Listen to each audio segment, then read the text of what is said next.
Hello again.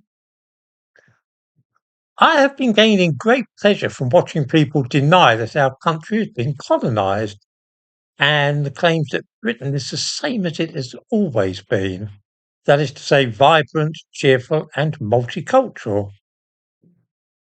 Of course, these people are lying their heads off, but it is smooth assurance with which they do so that I find quite, well, admirable is the wrong word.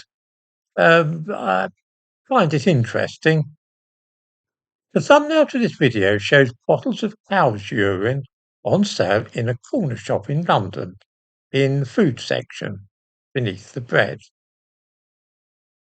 Now, I am pretty sure that 60 years ago, or even 40 or 50 years ago, one would have recoiled in amazement, mingled with horror and disgust, at finding bottles of cow's urine like that lined up as though they were bottles of orange juice or milk in the local corner shop.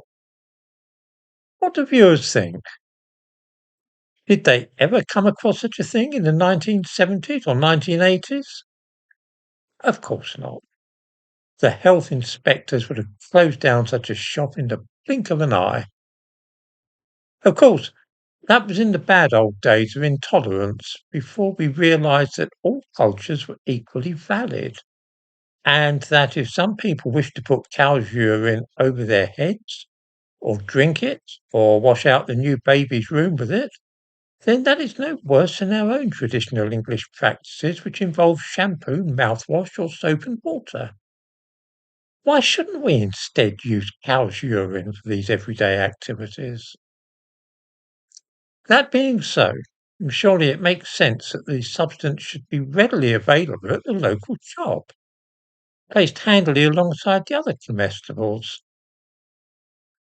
In the description to this video, I give a link to an article about this ghastly practice in modern Britain.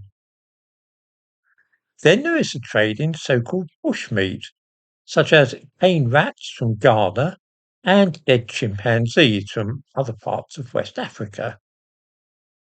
Now, I remember Ridley Road Market in Hackney in the early 1960s, and I'm almost sure that one could buy lamb and beef there, but not fried rats and chimpanzee heads as one can today.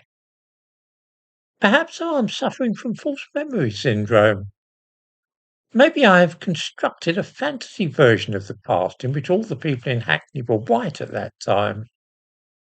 I have to say that photographs from the early 60s do seem to bear out my memory, but perhaps they too have been forged.